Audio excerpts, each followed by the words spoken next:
Natera okuyingira omwaka omupya akatuli kimwenna tubasaasira batukyali kubasaasira ate netufuna brother Anatoli Waswa yatandika eddagala ly'ekinnansi mu Uganda nga alina branch 3 naye waffe Gabaja alinayo naye Katonda yamujjuludde kuba mulamu ow'ensi. Olwaleero nga tuva mu mawulire ag'olunaku tubeebaza okwekuumira ku BBS Terefayina naye tukyali ku lutalo ssematalo olw'okulwanyisa endwadde zinnamutta kansa ne sukaali. Endwadde zino mbi nnyo nti waliwo ekiseera kyatuuka ng'abantu bagamba nti olwolala ku kansa ng'oba owedde basime busimi laama naye okufaanana nga bwe tufuna abajaasi wano mu Uganda ne bagenda e Somalia ne bagenda e Congo ne bagenda e South Sudan waliyo abafa waliwo abakomawo naye waliwo aga nti olwala kansa tofa. So tutandise omwaka guno n'olutalo olukakasa nti alina obulwadde bwa sukaali beera mugumu eri eddagala ate ng'eddagala liri mu Uganda. Bannayuganda abali ebweru nga mulaba akakase wano waliwo eddagala lya kansa. Naye ensonga lwaki ate tukyaleeta muvumbuzi waffe Ssenfuka avujjirira pulogulaamu eyo ne kampuni ye ya Leonia tuleeta abo abasimbyeyo ekitooke mu kansa. Olunaku lwaleero tubatuusaako omulwadde abadde ne kansa agenda tunyumiza olugendo gyalujje ne gyavudde naye nga tanaba kumuleeta kansa abaako olutalo lwonna lubaako n'entandikwa ne nyinirwo lutalo luno mu nsi yonna ye President Nixon owa America ye teyakoma ku kwogera bwogezi nga bano ba Joe Biden abafiirwa omwana ne boogera naye ye yateekawo n'etteeka National Cancer Act n'ateekawo ne ssente eryo yanavumbula eddagala nga sinabanjulira mugenyi waffe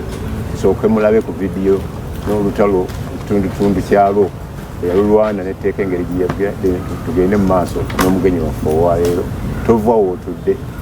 n'atannatuula mugamba gye alabe ekyenjawulo ku kansa mwaka 2023.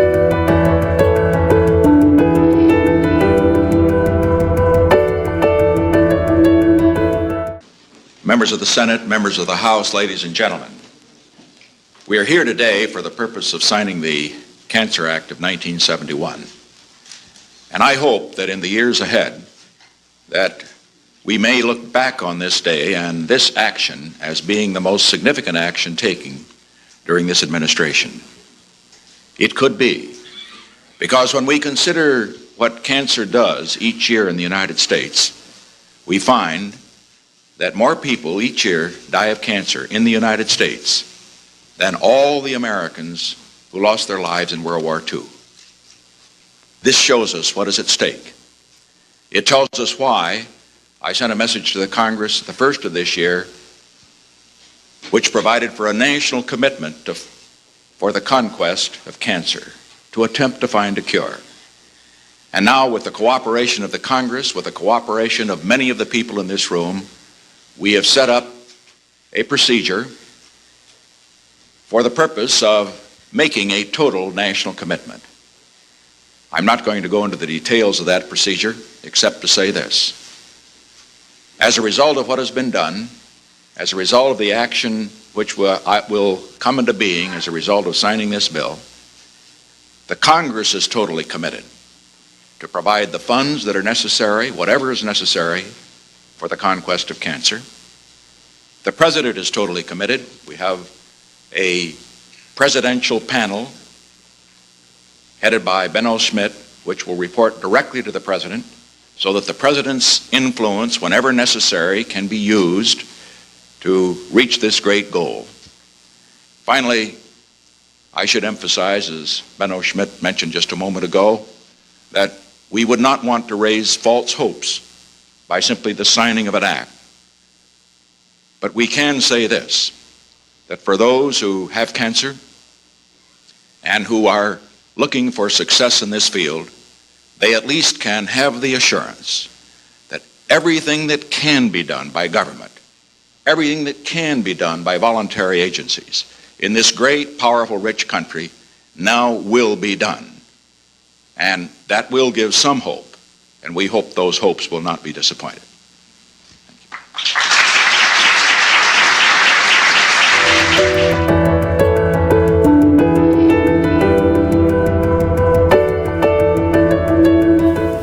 Tubakulisaayo mu kulaba nannyini lutalo okulwanyisa kansa President Nixon Katonda yamutwala naye omusingi gwe olwaleero kwe tuli era tubagamba nti essuubi eryokugamba nti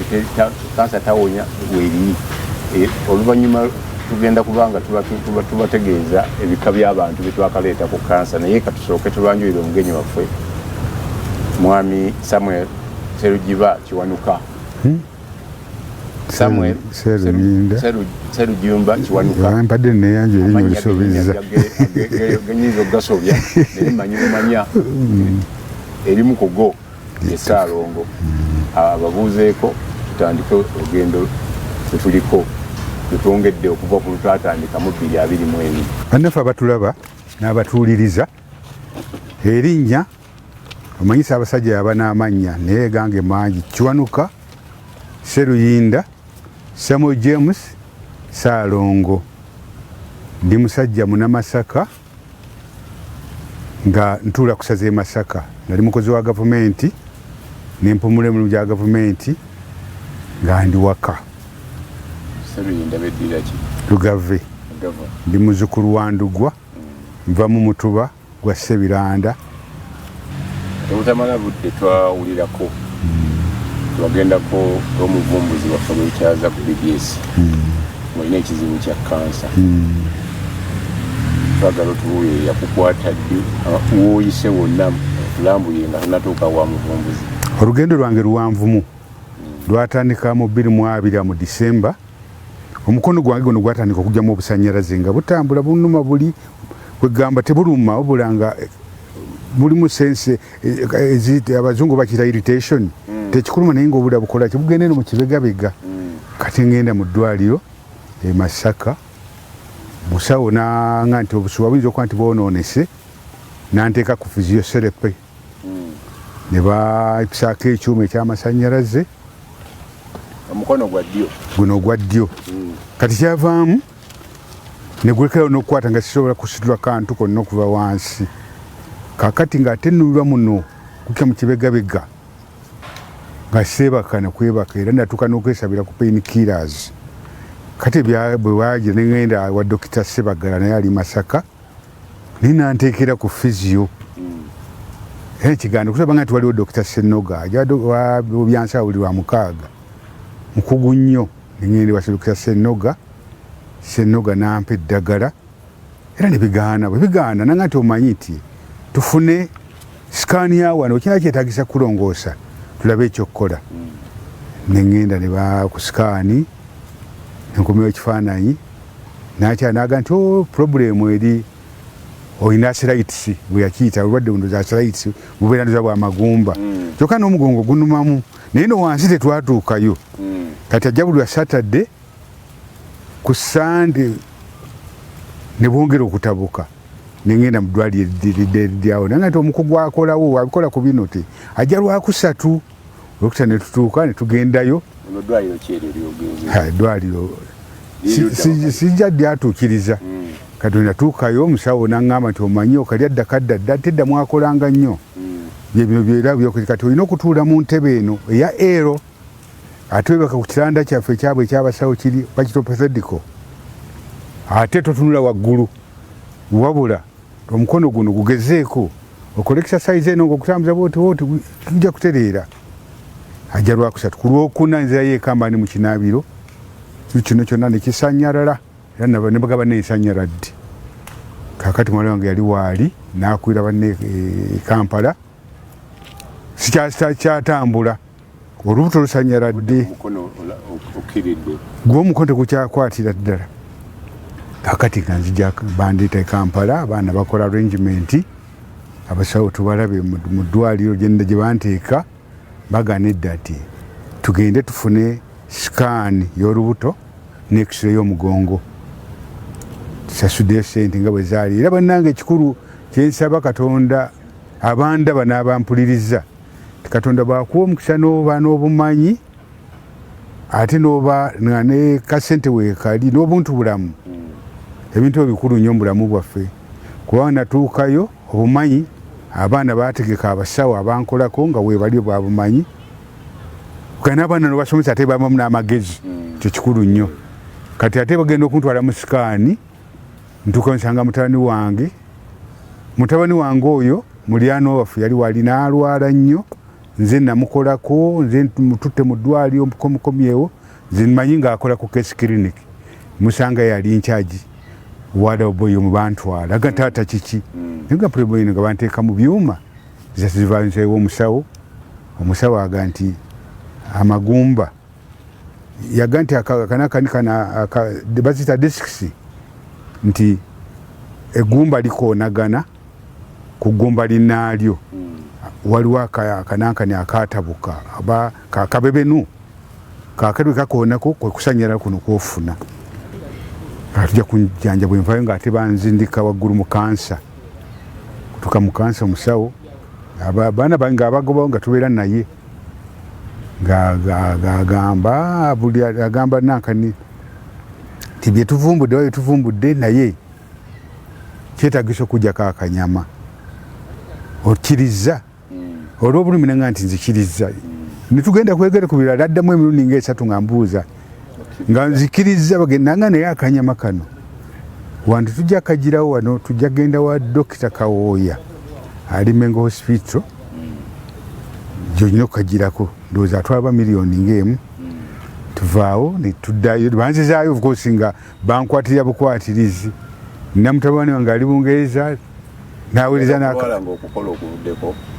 ate ng'okyakola sisobola kukola kintu kyonna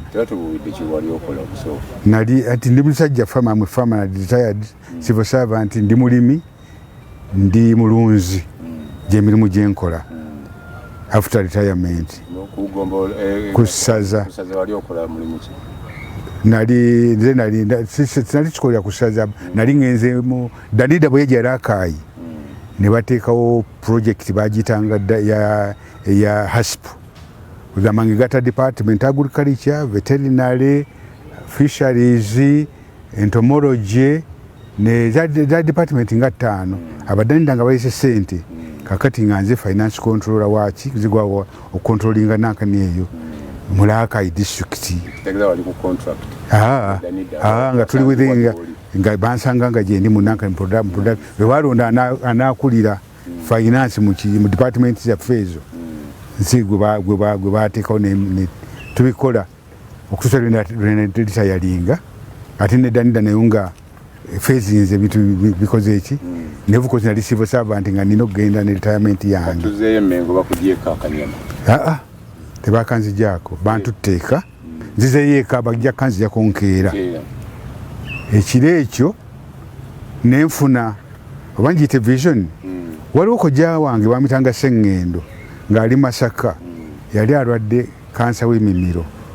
ne mutwale Masaka waliwo dokita wa fomu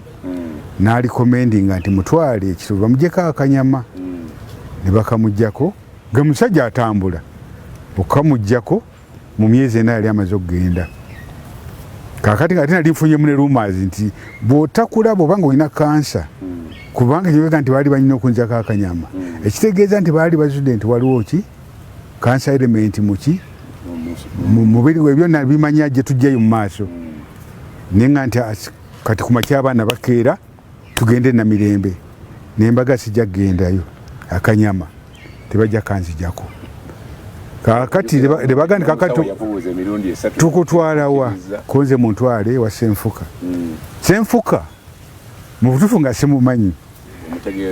Ssenfuka oyo nali mwagazi nnyo wa radio programu ya Siraje Lwama gye yaleetanga ku TV ekwata oba ku byali bya misango programu eyo ng'ennyumira era bwe namulaba nali nkooyo maze noonya ku TV ngangwa ku TV BBS nga Siraje kwali n'omwami gwe bayita Ssenfuka kakati bwe boogerako programu enkwata mu babiro bakoona ku mulamuzi lubaga nti yawona sukaali nga namusomako mu vision Programu eyo kwaliko omukyala gwe balaga nga yali aleeteddwa Mulago nga alwadde kansa nga bamulikomendiza addeyo ewaabwe ebyo bikomaawo naye balaga ekifaananyi ng'omukyala alima kakati ekyo byoku byansikiriza nenga nti ngezewa temutwala walala wonna mutwale waani mukoddomu abaana ne bagaana nti tuyinza kubanga obukozi basoma tetuyinza kudda mu byahabu kakati badokita bali banakiwulira batya okutuusa mutabani wange awasamuwala wange baga nti taata kyabagamba temukiganda baba kyagambye mumutwaleyo gyebamutwala era emmotoka zakaaba nezigenda bamisa Ssenfuka netumulaba natunyaga nti tusobola okujjanjaba natubuulira ensimbi nga nno nazo mutuufu zaali nyingi kakati naga nimujja kunsaba kumpeko deposit abaana banoonya deposit naye ti deposit oyo nga tatuuka yali yeetaagisa tusalaga nedda kakati nti tugetandika okujja ye ssebo sijja kutandika kujjanjaba nga tonnalaba medical doctor wange medical doctor ali ajja kusanga 8 tugenda nitumulaba tutuukayo ng'agamba tumulagaliza sezaali tugyemu omundapoto Dr. Moses Mpeirwe ng'agandiza tuti zino ti zisijja zikolerako mugende ku image center Kampala Image Center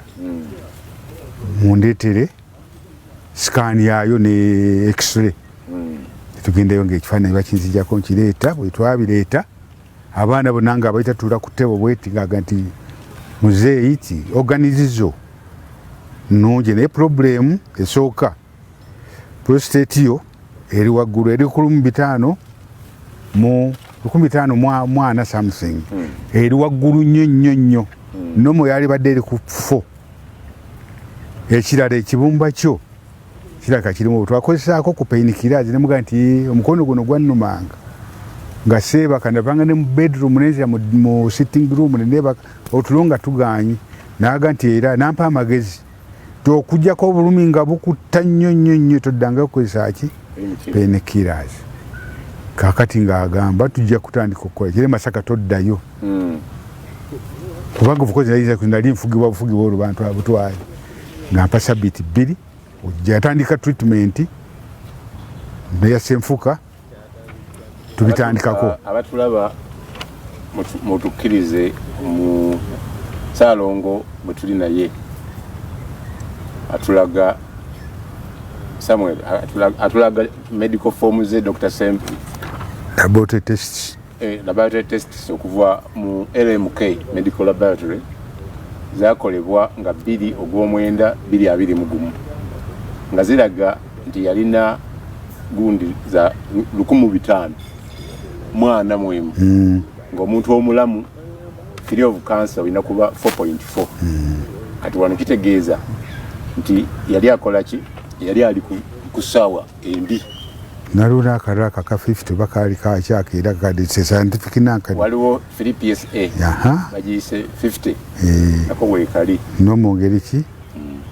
nennomo bagiteekawo yali ki nomo bagamba nti yandibadde 0.934 that's right yes so batesting ebintu bibiri era nga biraga nti ali ku stage eyo eri mu maaso kakati vuko tutandika eddagala nditandika nga itoddayo buli sabiti 2 n'okuripotinga ninze naprescribing eddagala wegamba eddagala lya mwami Ssenfuka nalyo nga ndifuna akadomola naye naateekako neriri medical ezungu liyamba era ennyonnyola n'agamba kuba nze siri musawo naye kiyayuganda kati eddagala lya Mr. Ssenfuka kansa limukuumira mu kifo kimu nga tatambula ne bakuwa ezzungu ne libanga likola ki lyo likendeeza sero zezo kola ki zikusaasaana ayina emmere gyanzijako baŋŋaana okulya emicungwa girimu asidi mbu kansa kwegamba mmere ye asidi oyo kansa nakaserozi mwezikola ki mwezitambulira niimu butunda nanansi naŋŋamba okulya watermelon naŋŋamba okulya bitafeeri fene enyama red meat naginzijako naye of course kaliyo yakangama nti ako tekalina mutawaana okategedde kano katuyita ipsam ntambuza ddembe n'ebyennyanja kakati ako yakandikako ndowooza ko tekalina red meat nakyo of course nali mpumirwa nnyo ebbeero nanga nti ebyo bonna era bwe ndikusanga ngaonye edikiwa ya bbeero nga nkugoba wano kati nankanizo nenzikola kyenzigobere kutuusa twatuka ekiseera nga nakaziraze ndowooza mu October nga gundi era bojaba bajazaawo ng'egenze ku evudde ku 15 ng'eri ku 2 ndowooza 224 kakati awo nanga nti kati oyinza okuddayo Masaka naye bannange kyembabuulira natuuka e Masaka nga tebakyayinza kuntegeera nga njeruse nga ndi mweru kakati n'ekirala eddagano ze nakozesa lyankola kubanga zino oziraba mukono gya kati kintu kyawano kati wano wajjawo ekinankani ekyo namubuuza naaga nti eddagala twakozesa lyali tekintu ekyo kakati ndatandika bwe naddayo Masaka nintandika ono ngenze nakagaali kange olwo ntandika naye nga ntambulira mu nju awo nebweru mpola mpola naye ngaekisinga okuluma baganda bange nolengera ennimiro yo ng'eri wali n'ente ezo ziri wali naye nga toyinza kutuukawo kuba nayisinza kulinnya nga mu madaala ngenda bulino bwe nangenda mpola mpola okutuusa natandika okuwulira nti nfunyemu ku maanyi nenkwata nga omuggo amasannyalaze nga kakyalimu nga kyentya natyanga nti mubutuufu senga amasannyalaze gagende niwaggulu ku mutima ndoza nali mpwedde nenyiikira eddagala netandika okukwata akaggo mpola mpola kyabone banga nti omanyi ti n'engatto zijeemu tambulirako ku ttaka ki ejjereere era bannange ebyewuunyisa bijja kutuuka mu January natandika okugendako ne mu nnimiro nepikinga ne ku mwayi era okugenda ebitundu bino ebidiridde nali situyana kati ngenda okukola ntandika okutuyana normally nga embeera amagezi ya bulijjo n'omukono guguzeemu amaanyi kuba gwasookera nga guguzeemu amaanyi ng'ekisumuzi kya serefu sinza kikuba n'emmotoka yange esahara nga ngikubisa ddyo nga tegunnafuna maanyi ne kati byonna byatereera emmotoka yange ngivuga bulungi n'amasannyalaze gonna gagenda gaggwamu abatulaba ebiwandiiko omukulu Saamu Kiwanuka byatulaga wano byetwasoose ekya September nga 2021 kyatulaze kansa ng'ali ku bitundu 15,400 okutuuka mu gwoku December nga 2 ng'agenda kulya Christmas ng'ali mu 224 tuvuddeko era eyo yali improvement y'amaanyi era abasawo bakiraba bonna bamisa Ssenfuka ne beewuunya progress eyo result zino za LMK Medical Laboratory eno ye laboratory egambibwa okuba nga yesinga wano mu East Africa usanga ne mu Africa okukebera so genda mu maaso tu kakati mpozi nina omulanga gwenjaga okukubira abakulembeze bonna nti mwami Ssenfuka is a researcher teyekolera advert siziwe nga tuziwulira lwaki omugulanga gwemate ya gavumenti nti twetaaga nnyo okuyamba abantu abaffe kubanga twakyogako ne Dr. Mpeirwe ng'agamba nti eddagala lyetufuna ofukosera liva mu miti dyonna nakyo things mwe tujja kyeddagala lyetukozesa katuga nti eddagala bwe tuba tufunye eddagala ng'eryo twali badde tuyambibwa research abakozeko research ne bayambibwa n'okwongera okumproving eddagala eryo ne tuba nga tuva mu kadomola ne lidda